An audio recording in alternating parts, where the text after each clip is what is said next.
Child, y'all done got me hooked on this show. Oh my God. The girls are squabbling. The girls are dog walking each other in the South Central Baddies house. On my dead homies, they are. On the dead homies.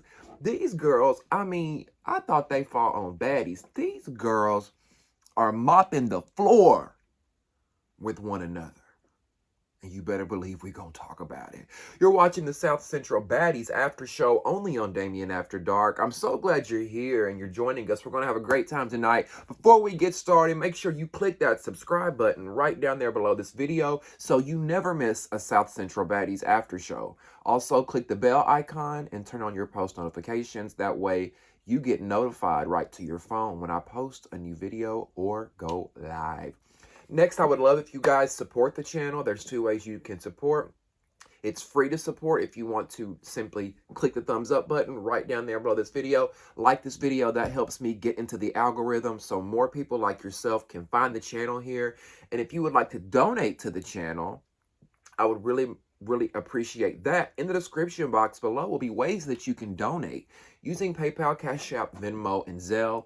I will also put my Amazon wish list there for those that want to go that route. Last but not least, join the conversation. I'd love to hear from you guys on what you thought about episode 3, season 4, episode 3. And baby, it was a doozy. And can we talk about that ending? Oh my God, that ending, holy shit. We're going to talk about it and we're going to get to it. But you know how we do here. We start from the tip top of the episode and we work our way down. So we're going to start at the beginning of the episode, which starts with Ivory versus China. Let me tell y'all something about that Ivory. I'm scared of Ivory. I would not fight Ivory in real life. I would be afraid that I would have to say I let a woman beat my ass because Ivory, that's a brick house. The fuck? Y'all hear that? It sounds like a building's falling next door where I'm at. God damn. Anyway, baby, that Ivory, Ivory, I'd be afraid. One lick, she knocked me the fuck out. That Ivory's like a fucking bulldozer. She don't care. She just stomping through that house, knocking holes out left and right. Bop, bitch, you want to hit? Boom, bitch, you want to hit? Bop, knock you out. She said she likes to call it parking them hoes. She puts these hoes in park. Okay? Now, when it was Ivory versus China, at first it seemed like a draw to me. But then I noticed that Ivory, I was disappointed in you there at the end because you pulled China's braid. You pulled China's braid. I don't know if it's because you thought you was losing that round or what. So I'm like, do we give this one to China? Do we give that first round to China? Or do we give that to Ivory? I almost want to give it to China by default because Ivory pulled her hair. But one thing Ivory has against a lot of these girls is the speed. And I think that's the problem with a lot of these girls and why they can't beat her is because they're not quick enough. I mean, she just goes in with the wop, wop, wop, wop, wop, wop, wop, wop, wop. You don't have a chance to defend yourself. And they're just like, the whole time. But baby, that second round between Ivory and China. Ivory got her. She got her when she kicked her. She got her when she took her to the ground. Y'all see her when she took her to the ground? Oh my God, she took her to the ground and was just... I felt it, y'all. I felt it. Like, that was the time I even put in my notes. I'm scared of Ivory. I'm scared of Ivory. Now, Knuckles and Fly Nye, they're still going at it. And I'm just like, Knuckles, baby girl, give it up, sis. You done fought this girl how many times now? And she's fucked you up every time. Let it go. You are not going to win against this girl. But Knuckles insists. Knuckles says, we're going to keep going. We're going to keep going. I think Knuckles doesn't want to accept the fact that Fly Nye is giving it to her. So she says, I want to keep going. You know what I'm saying? on the dead homies. She keeps saying dead homies, on the dead homies. She's not going to stop, right? Now, Savannah, Knuckles, and Cash, they were talking about how Fly Nye had kidnapped, allegedly, kidnapped some girl's baby. And I'm like, wait, what? We got girls on, wait, y'all hiring girls this allegedly kidnapping? Now, I don't know if this is true. That's why I'm saying alleged. I know y'all have been watching this show longer than me. Did she kidnap somebody? I don't know. But when I hear shit like that, it goes too dark for me. It's like kind of the same with Stunner Girl from Baddies, who allegedly locked somebody in a dog cage. When we go into kidnapping and locking folks in dog cage, your spirit's not right. Your spirit's, you know, you got dark energy about yourself. You got very low vibrations, and I don't like that kind of shit. So I'm watching you, Fly Now. I don't know about you, baby girl, because if what they're saying is if the allegations are true, we don't get down like that. Now outside, Cash is talking to Knuckles and China, and she says that she feels like the best fight she's ever had was with E.T. And I remember one of my subscribers told me that I should go watch the fight between Cash and E.T. because that's the one time that E.T. got her ass handed to her. And according to Cash, in this episode, that was her best fight. So I need to go watch that. Because the shit that E.T. be talking on Zeus, you know, she talks like she's never lost a fight. And, you know, the fans talk like she's just the baddest of them all. So I'm going to have to go see Cash do some work. I don't know why Cash is growing on me. I like her a little bit. I'm liking everybody, to be honest with you. I think the only one I'm not fucking with so far is Bambi, and we'll get into that in a second.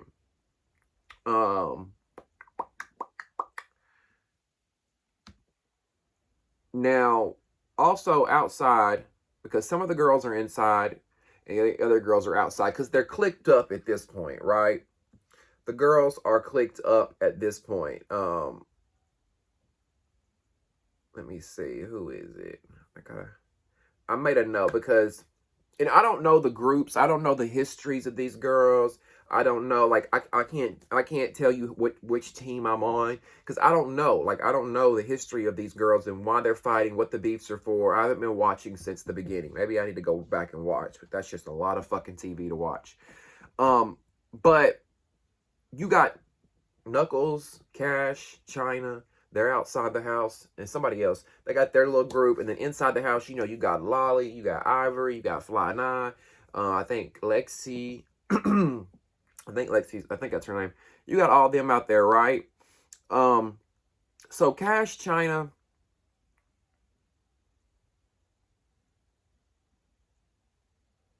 I didn't mean to say Ivory was outside. Ivory's inside with Lolly in them, but y'all know what I'm saying. Shit. Cash, China, somebody else, the little gay boy. Remember the gay boy from last week? I asked y'all, I'm like, who is this guy and why is he here? And y'all didn't know why he was here either. But tonight we found out from Isaiah that he was the hairstylist. He's the hairstylist on set, but apparently he's doing two jobs. He's not only the hairstylist, he's trying to be a South Central baddie too, because he's all up in the mix with the girls, gossiping and you know, getting the tea and smoking with them and shit. And, you know, I get it, you know. You want to talk to the.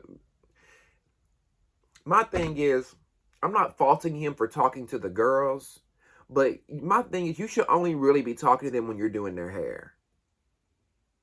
That would just be me. If I'm there to do a profession, I'm not here to get in the drama, in the mix. And girl, why you fighting her? Girl? And girl, she got herpes. Oh, and he, like, come on now. You need to stick to the curling iron and a comb. And stick to that, because and listen, the little gay dude ain't really done nothing for that. I'm not really trying to fault him for anything. However, it would be different if he wasn't there for a job to do hair. Okay, you know what I'm saying? But because right now I feel like the little gay dude, you just it comes off like he being messy. You know what I'm saying? It come off like he trying to get in the middle of the mess. He trying to see what he can get from the girls, see what he can get stirred up. I don't know. We're going to see. I'm watching him too, trying to give him a bit of the doubt. Maybe he's just an innocent bystander and all this. I don't know. We're going to see what happens with that. But the reason why I think he trying to get involved in all the mess, because he out there sitting there talking with the girls, and they talking about how Ivory's best friend has herpes, and that's why the best friend didn't show up to the South Central Baddies house, because she found out she had herpes, and she gave it to somebody named Quentin, who I guess Quentin's her boyfriend, I don't know, and Quentin was also supposed to show up, but neither one of them showed up, the best friend nor Quentin, because they got herpes. And I'm just like, so that, Lord, this herpes comes, it just, I don't really like to discuss or shame or make fun or talk about anybody when it comes to sexual health and STIs or STDs, whatever you call them. I think they call it STI now, sexually transmitted infection, instead of STD. But I just feel like when you meddle in that, karma can spin the block. Because at the end of the day, we all human, right? At the end of the day, everybody can get herpes. Everybody can get syphilis. You know, everybody is susceptible to some, or is able to get an STD if you're practicing unsafe sex, right? And you know, let's just be real. I know a lot of these girls ain't practicing safe sex. I mean, shit, most young people don't. Now, granted, there are a lot that do. There are a lot of young people that do. But most young people ain't practicing safe sex. Most young people out here raw dogging it, hitting it from the back, slipping and sliding it, busting the pussy wide open, no condom at all. Booty hole getting beat down, no condom at all. I mean, I'm just calling it what it is, right? So when I hear people talk about, oh girl, she got herpes, or he got something that he can't get rid of, or she got this, it make me wonder, like, what you got? What you dealing with? You know what I'm saying? I don't know. I'm just like, y'all sitting here talking about folks with herpes and shit, and chances are, the thing is most people who have an STD don't even know about it. So y'all, they could be sitting there talking shit about Quentin and the best friend, and they have herpes, or they have syphilis or HIV or whatever, and don't even know it. You know what I'm saying? Don't let life come life your ass, because life has a way of lifing your ass when you least expect it. You know what I'm saying? That's why I'd say, don't be so quick to talk about others when it comes to situations like that. You just never know what nobody's going through, right?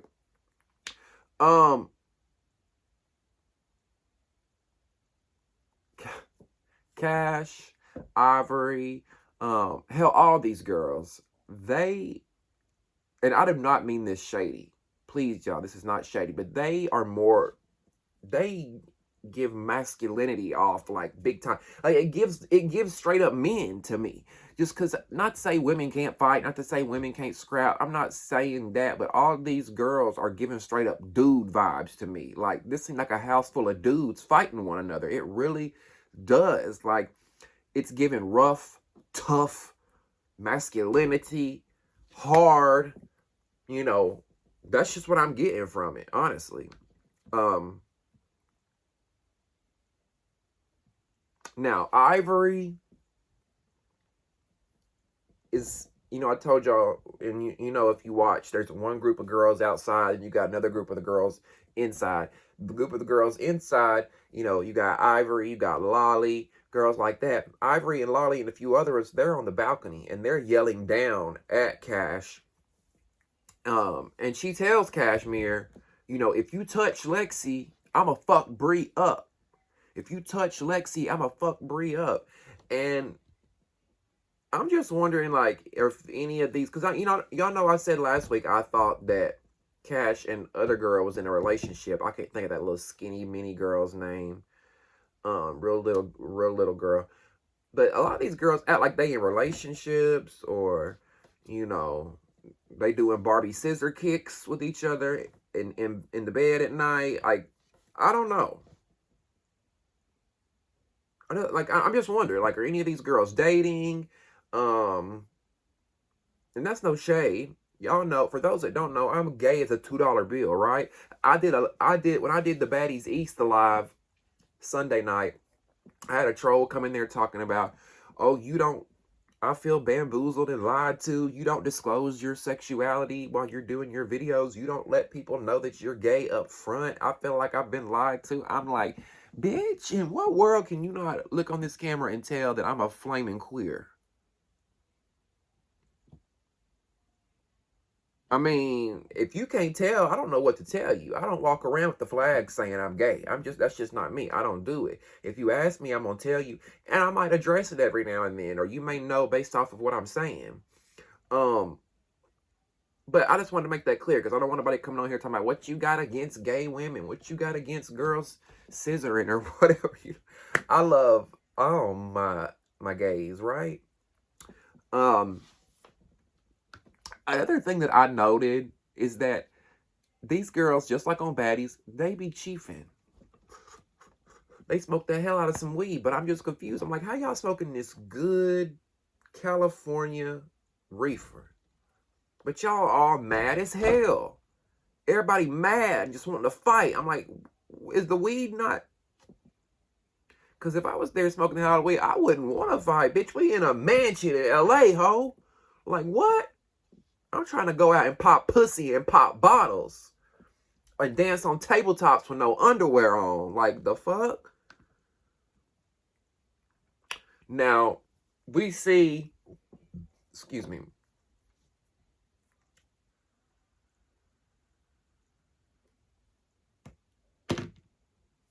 We see Liddy, Pressure, and Savannah show up to the house. And they walking up towards the door, and bitch, Savannah's like Savannah like she's scared. Savannah's like she don't know what's fixing to happen, right?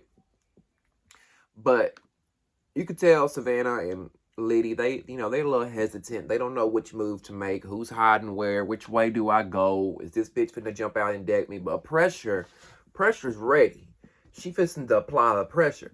Pressure's ready. She walking up in the house. She goes straight in. She ready. She looking for Bambi. And when she goes in, Bambi comes right at her and charges at her. But the whole time, Pressure don't think Bambi is Bambi. Pressure thinks she got the wrong person. So when Bambi start throwing licks onto Pressure, y'all notice how Pressure hesitated at first. She wasn't really fighting back. And I think it's because she was confused, because she was like, who the fuck is this hitting me? This isn't Bambi. She didn't think it was Bambi. But whether you didn't think it was Bambi, or whether it was Bambi or not, all it would take was them fists coming at me. I didn't give a fuck who it was going to be. I'm coming right back at you. Right? Because Pressure was like, wait, you ain't Bambi? Wait. And the whole time, licks is being thrown at her. And I'm like, Pressure. Apply the pressure, sis. You letting Bambi walk all over you at first. But Pressure got back in there and she showed them why they call her Pressure, right? She showed us why they call her Pressure. And I think Pressure got Bambi. Listen, let's just call it what it is. I told y'all I don't know the history of these girls. I ain't got no favorites. I don't know nothing. I'm calling it what it is from my lens, from a spectator who's never watched the show before. And from what I'm seeing, Pressure applied the pressure to little Bambi. Okay? Because it seemed like all Bambi was doing was slapping. That's what it seemed like the entire time. Bambi seems like all bark and slaps. That's it. No biting, just all barks and slaps. And then y'all see that big ass knot Pressure put on Bambi's head? She's sitting up there looking like Low London on Baddies West after Krishan beat her ass. Y'all remember when Low London put them three, or when Krishan put them 3 big egg knots on Low London's head? That's how Bambi look right now. Walking around with some crinkle cut fries, frozen bag of crinkle cut fries on her forehead. And this is why I was talking about earlier, I think Bambi's my least favorite, because she been talking all this cash money shit. And then you let Pressure show out on your ass like that. Ivory been talking cash money shit the whole time, but at least Ivory's backing it up, right? Bambi, you can't back it up. Your name suits you, Bambi, because that's what it seemed like. It seemed like you was like a little Bambi, little deer, And Pressure was this motherfucking elephant that stomped on your ass. You talked all that shit, Bambi, to look like a big bloody wussy pussy. That's what you look like. Now Pressure's sitting back. You know, she didn't wear a wig in because she's smart. She know that wig gonna get pulled right the fuck off. But no wig on, fresh out of a fight, and she's still pretty as fuck. Like, to me, Pressure and I think Lexi are the two prettiest girls on the cast. That's just my opinion. And the gag is Pressure's older than all these girls. Pressure's like what, 35? 34, 37, some mid 30s. But yeah, I think Pressure and Lexi, I think, are the prettiest. Speaking of Lexi, we see Lexi and China go at it again, and I'm just like, China, just like with Knuckles, let it go. But at least with Knuckles don't look like she's had her ass beat, even though she has. But China, baby girl, you look like you've been thrown around like a China doll. You look exactly what happened to you. All these girls has mopped the floor with you since you've been here. She got black eyes, lips swollen, bruises all over her, just walking around with this mouth guard in, trying to look all rough and tough. And girl, you look dumb. You look dumb. First of all, you look very masculine, walking around trying to look like a dude. You know, this big mouth guard. Like, it just, if I was a man, it would not be attractive. Not if I was a man. Obviously, I'm a man. If I was a man who was into women, I would be like, this shit is a turnoff. You know? Y'all remember last week, they've been throwing China around like a China doll since the season started. And she's still going back for ass whoopings. She's still going back for ass whoopings. I mean, they fucked her up so bad, she puked last week. Now this week we see again, she outside puking again. Somebody, I can't catch my breath. I can't catch my breath. Then give it up, sis. Give it up. Go to a hotel for the night. Why the fuck are you your pride and your ego won't let it go? Give it up. All these girls have fucked you up. Is it worth fucking your face up?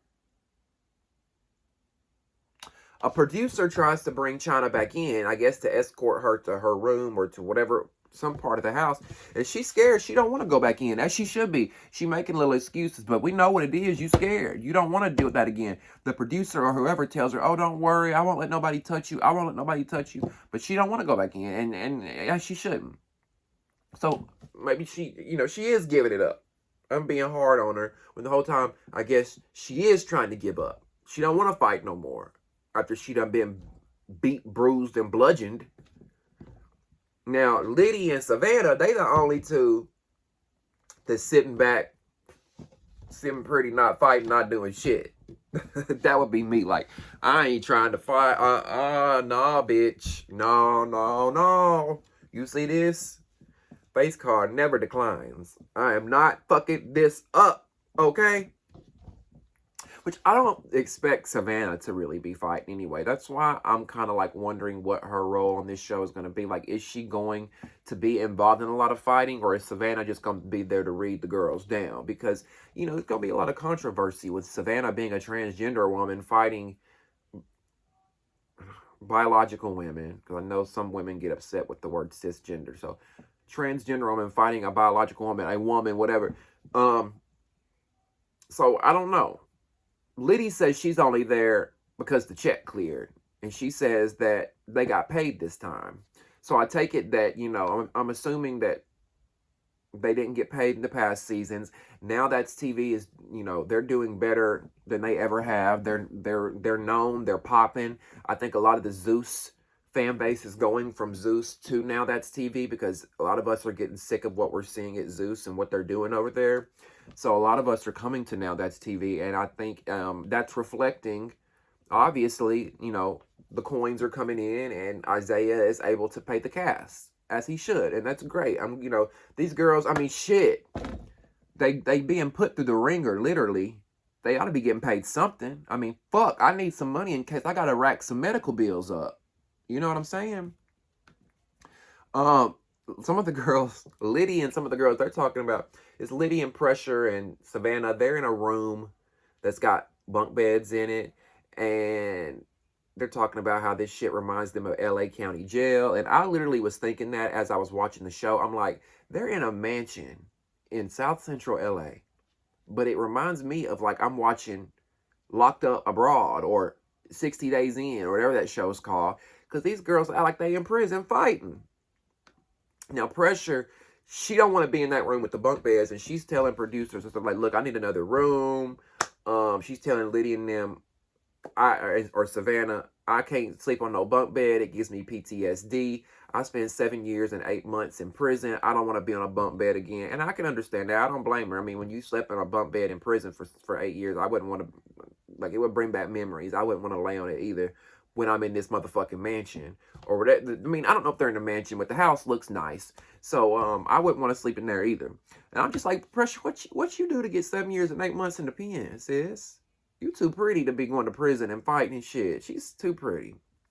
Now, let's talk about this last scene real quick. I'm going to wrap this shit up real quick. Let's talk about when Monet and Hood Baby show up to the house. And I'm sitting here thinking, okay, these girls are like, they fixing to go in and rat-a-tat-tat, doom-cha-cha, these bitches down, right? I think they fixing to come in and just wipe it out, right? So Monet, Hood Baby, they show up, two gorgeous girls, beautiful girls. I think so. Now, beauty is subjective. Everybody got their own opinion. I think they're beautiful girls.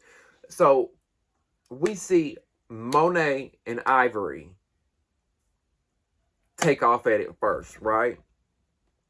And Ivory got Monet on the ground, I mean, almost right away. Now, Monet says she tripped. But I'm like, if you trip, sis, get the fuck up. Because she laid there on the ground for a minute. Just laid there while Ivory is laying into that ass. I mean, going in. And I'm like, what's up? Monet, what you doing? Get up. I mean, Ivory was fucking that girl up, y'all.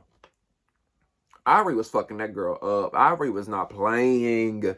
She cleaned her the fuck up. I mean, bow, wow, wow, yippee, yo, yippee, yay. I ain't seen no shit like this. Now, I'm so serious when I say Ivory probably the only one I'm scared of. Now, Hood Baby sees that her little tag team partner, Monet, just got her ass beat. So she trying to help her sis out. She's like, look, sis, tag me in. Let me handle this. She looks at Ivory and she's like, let's go. I want you. Let's go, right? They get ready to fight. Ivory takes that first motherfucking swing in. And bitch, did y'all see the way Ivory took Monet out? Or Hood Baby. I'm sorry, Hood Baby. Did y'all see how Ivory took Hood Baby out? And then the way the production aired it. We saw Ivory take the hit at Hood Baby. And all we see is Hood Baby go... Like, literally, that hit looked so lethal. And then did y'all see the reaction from Liddy, from Precious? Did y'all see? They were watching from the room. Their reaction said it all. They were like, oh, my God, what the fuck? Like, I was like, show it. Come on, Isaiah. Fucking show it. What happened? God damn it, they make us wait till next motherfucking week, bitch. Do y'all know how disappointed I was? That ending? Oh my God, the ending was ending. The ending was ending. That ending was like, you talk about a cliffhanger, bitch. I'm ready. Bells and whistles, popcorn and blunt. I'm ready for Sunday night. Okay? And then next week, did y'all see the way that China slapped the fuck out? I think it was Hood Baby or Monet. One of them two. I don't know. Hood Baby and Monet, I don't think they was ready for what was inside that house when they showed up. One got knocked the fuck out. The other got bitch slapped. Because China bitch slapped the fuck out of somebody. Because I don't know which one it was. It was either Hood Baby or Monet. But she said, talking to China, you didn't bitch slap me. And China said, I didn't. And oh, girl's whole body went. Y'all, what the fuck y'all got me watching? What the fuck do y'all have me watching? Oh my God. I'm sorry it took me so long to get this after show filmed and uploaded, but better late than never. It's finally here. I hope you guys enjoyed this week's after show. Make sure you join the conversation and get in the comment section below. Leave me your thoughts and opinions on this episode. Whose side are you on? Team Cash? Are you team, let me find it. What's the groups? What's our little groups? Are you team Cash? Cashmere? Oh, there you are. Are you team China? Knuckles? Cash? Those girls that were outside? Or are you team Ivory? And team Lolly and team Fly Nye and all those girls? Are you team girls inside the house or team outside the house? Let me know your thoughts. Let me know who y'all thought won what round. What did y'all think of that ending? Oh my fucking God. What do y'all think about China bitch slapping a hoe next week? Oh my God. All that and more. You don't want to miss the South Central Baddies After Show airing next week. Also, make sure you check out the Baddies East After Show airing live each and every Sunday night on Damien After Dark at 10/9 Central. Make sure you subscribe to the channel, like this video, and if you want to donate, in the description box will be ways that you can donate to the channel using PayPal, Cash App, Venmo, and Zelle. I'll also post my Amazon wish list there for those that want to go that route. I love you guys so much for watching, and we'll see you next time on Damien After Dark. See ya.